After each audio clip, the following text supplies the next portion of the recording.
What's up, guys? Today I'm going to talk about why I might be playing my last few gigs with my PRS single cut. So here's a little jam. Stay tuned for the next part.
Okay, guys, I bought this guitar a few months ago. I didn't really buy it though. I traded in quite a few guitars to get this guitar. Funny enough, I was actually fiending for it a little bit. What it is this 10 top PRS single cut. You could call it a ST245, but since this one was built in 2003, it is not yet officially defined as being a ST245 model. On the hang tag, it says PRS single cut. It's basically a 245, and basically what this is PRS's take on the Les Paul model. It's a pretty cool guitar, it looks great, it sounds great, but after gigging it and owning it for a while, it has some issues that has unfortunately put this guitar on the chopping board. So I wanted to get into some of the pros about owning this guitar and some of the cons of owning this guitar, and ultimately decide if I'm going to sell this guitar, get rid of it, what we're going to do with it pretty much. Let's get right into it. One of the first pros of owning this guitar is that honestly it sounds great. I'm experimenting with new gear in terms of what I used to make the intro jam. So I'm not sure if I really gave this guy its full potential inside of that. I was using the Universal Audio Ruby and a full drive, I believe. But when I play this out live, the pickups in it sound great. They're snappy, they're clear, but they still got that significant humbucker tone. I actually really love how this guitar sounds.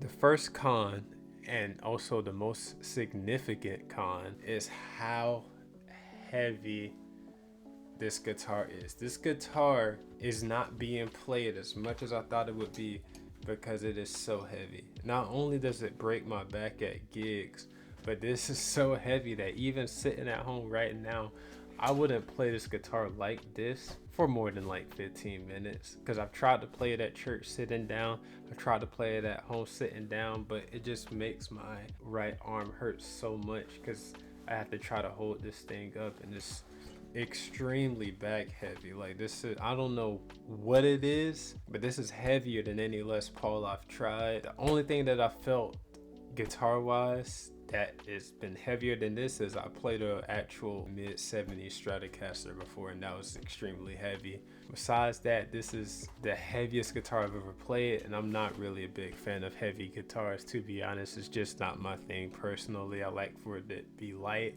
and comfortable and easy to play when I'm sitting down. The second pro to me owning this guitar is just how it looks. I actually love the aesthetic of this guitar. I love the aesthetic of this guitar. I love the color, whether you call this sunburst or amber, depending on who you are. I love the color. I love the 10 tops from back in the day.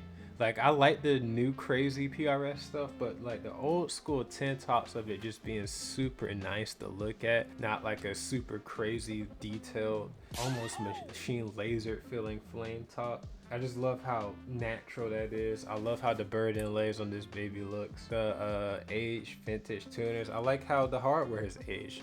I love everything about this guitar in terms of looks. This is probably my favorite guitar that I own to just look at. It's not my favorite to play. That leads us right into my next con. This guitar isn't being played as much as I thought it would be. When I bought this guitar, I thought for a 2 humbucker 4-knob guitar that it was going to be played the most out of any other guitars that kind of do something similar, but it is not true.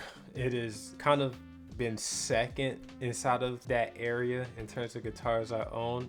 Honestly, I'm just not playing as much as I expected to. I expected to be getting hours into this guitar, but like days and days and days go by where I don't even think about picking this up and playing it. I haven't played it in church since I think the first Sunday that I got it. It's not being used at gigs. It's not as useful, I guess you could say, as I thought it would be. Now, for my next pro, it's fun to play. It's a really fun to play guitar.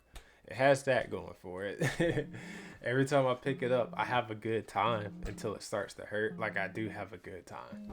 I can admit that. Now, my next con for this guitar, I also own the SG. And not only do I also own the SG, I also own the Les Paul. So I own the SG Standard 23 model, and I own a 90s Les Paul Studio in Alpine White. And yeah, those guitars may not be as fancy as this guitar is, but they kind of achieve the same thing. I play the SG the most out of the three. The SG is constantly on stage with me. It's constantly going to church events with me. I love my SG a lot. I don't think I could ever have it in me to get rid of that guitar.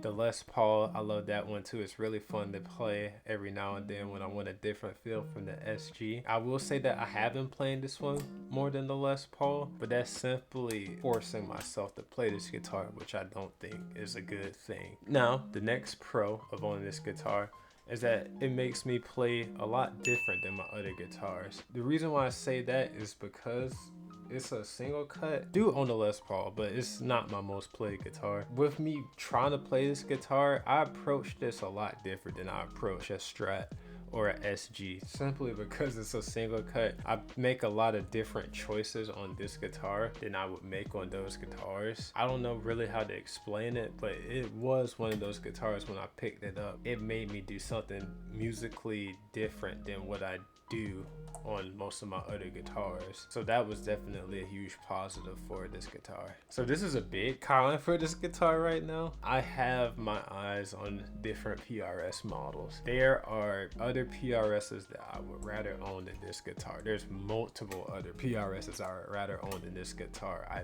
think. And those are included and not limited to the PRS DGT, the PRS Silver Sky, the PRS Semi-Hollow Vela, and the PRS McCarty. Specifically a double cut McCarty, not a 594, just a wraparound, one volume, one tone, super simple setup. That's kind of what I wanted before I even bought this guitar. This guitar kind of was one of the ones that landed in my lap, to be honest. It wasn't something that I personally picked out.